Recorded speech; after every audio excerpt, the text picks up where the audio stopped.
talk that we want to give today is on the principles of youth ministry. And really, these principles for youth ministry are no less valid for Youth Alpha. In fact, you should use them in Youth Alpha also. Here's a quote from Jock McGregor. "This generation may be thoughtful, even hungry, but they are also cynical and cautious. They have been lied to. They will vigorously reject anything that smacks of hype or cliche.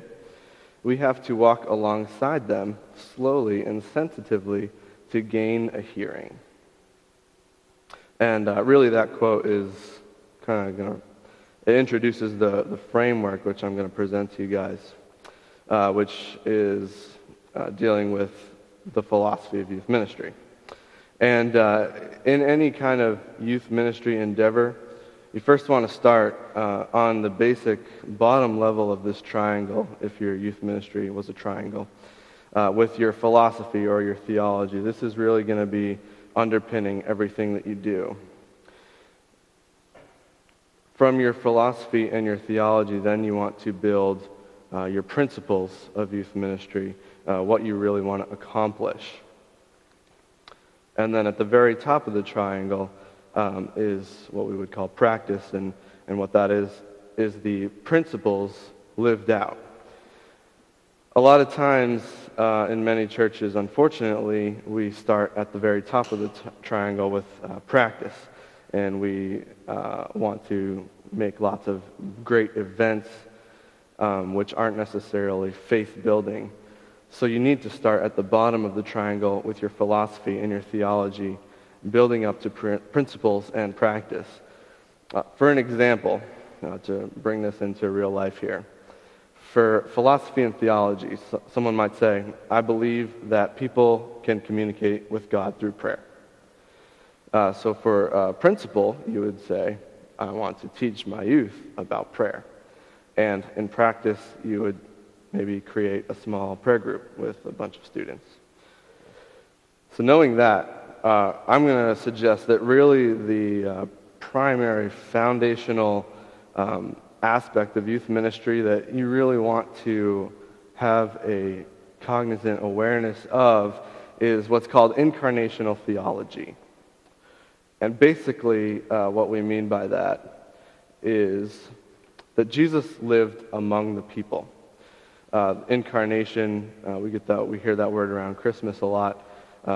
God becoming flesh, and John 1:14, he really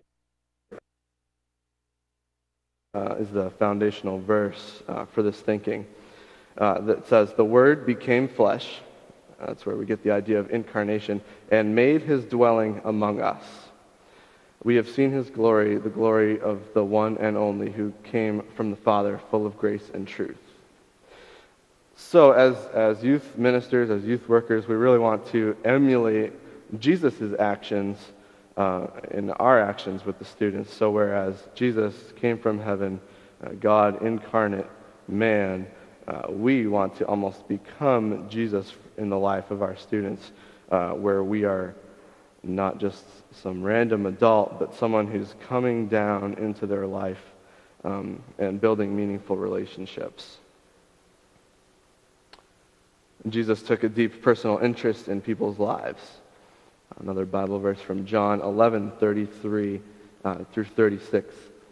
"When Jesus saw her, Mary, weeping, and the Jews who had come along with her, he was deeply moved in spirit and troubled. 'Where have you laid him?' Speaking of Lazarus, he asked.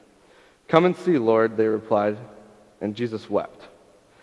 Then the Jews said, 'See how he loved him.'" Now that two words there, Jesus wept, is most famously the shortest verse in the Bible. But I think it really is telling that the shortest verse in the Bible, if we could sum up the whole Bible, Jesus weeping for humanity, obviously that Lazarus has died, but it shows Jesus' deep concern for the human condition. Another verse dealing with incarnational theology, a very familiar passage in Philippians 2:6 through 8, "Taking the very nature of a servant, being made in human likeness."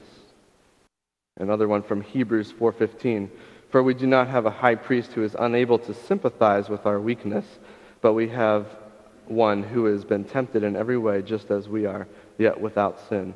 So again, that idea of incarnation, Jesus becoming actually human, and obviously was able to identify with all of our weaknesses as humans.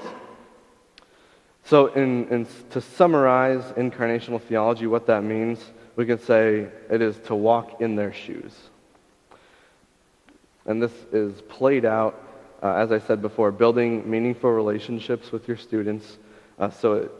Your ministry then becomes not one of handing out the correct information, like the typical Sunday school answer, Jesus, but you also build meaningful relationships with them and then get involved with their life. And it just comes to mind, Young Life is notoriously great at this and what's called contact work, where youth ministers go to their soccer games or go to their school plays.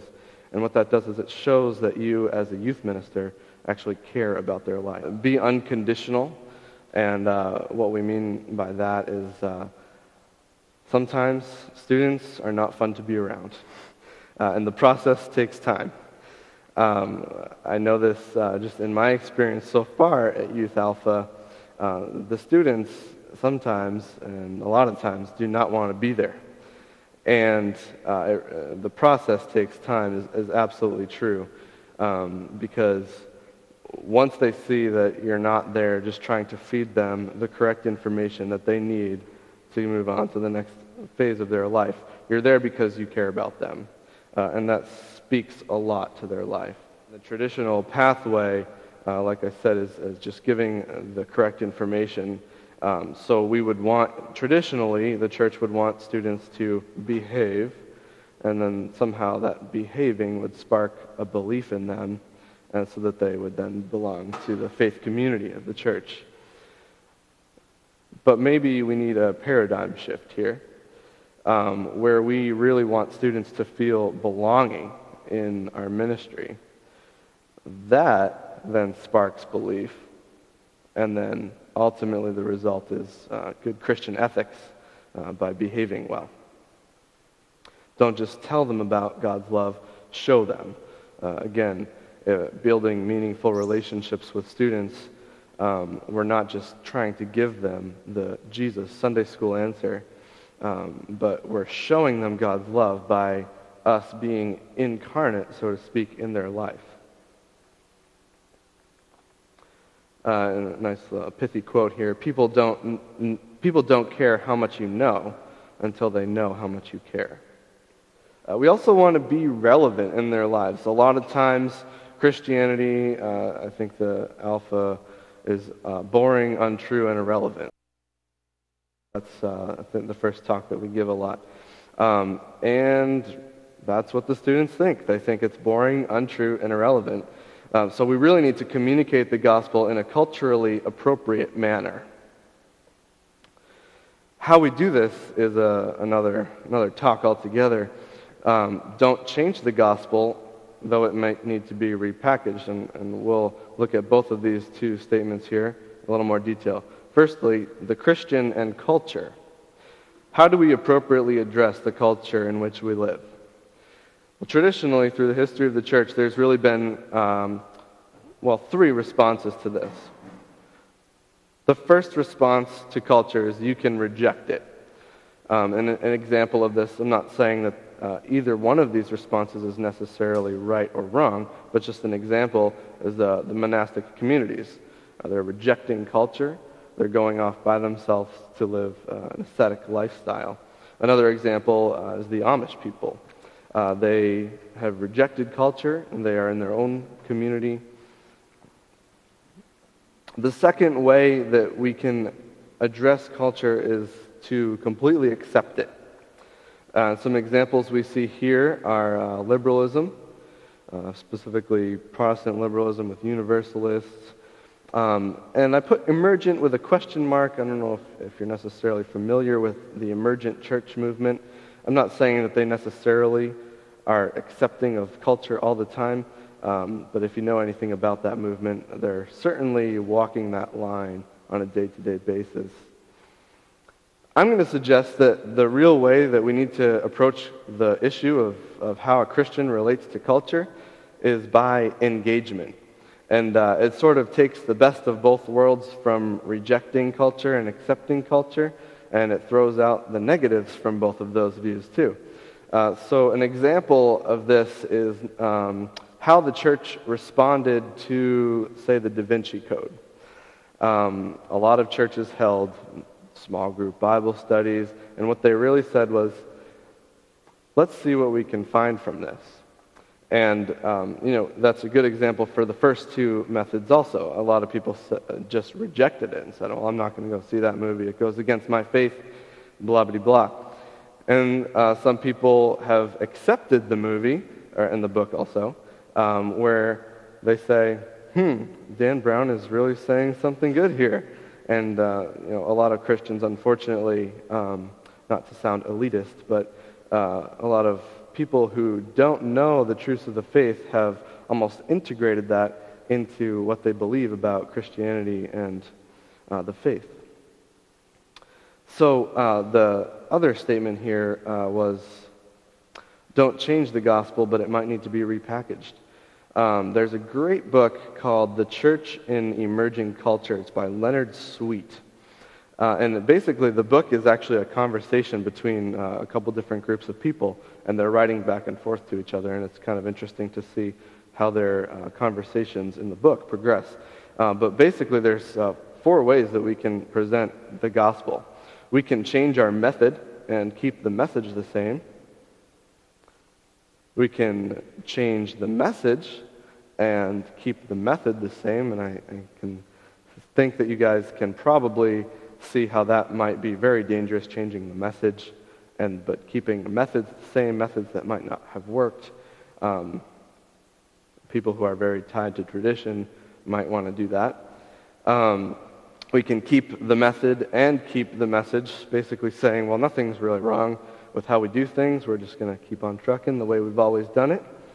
Or we could change the method and change the message. And, there are pros and cons to each of these, but I would suggest from reading Galatians that we don't really want to change God's message of the gospel. Paul says, let them be cursed. So that's pretty strong words for me. So I'm going to keep my message the same and maybe change some of the methods on how I present the gospel. A quote here from Pope Paul VI. On us particularly rests the responsibility of reshaping with boldness and wisdom the means that are most suitable and effective for communicating the gospel message to the men and women of our times. So in conclusion, study the culture, know your target. Lastly, practically for you as a youth minister working in Alpha or any youth ministry context, you want to provide opportunities for students to respond to God. The weekend away in the Alpha model is a really great example to do that. Provide opportunities to respond to God. Another 2 easy ways that come to my mind is as we've been doing Alpha this semester, the last 2 talks we've given are how and why to read the Bible and how and why to pray. And those are 2 really great examples on how to get the kids engaged and give them that challenge. I challenge you to pray this week. I challenge you to read the Bible this week and see what God does. So that is the conclusion of this talk. To sum up, incarnational theology. As youth ministers, we want to be culturally relevant and come into the students' lives in the same analogous way that Jesus came from heaven and dwelt among his people.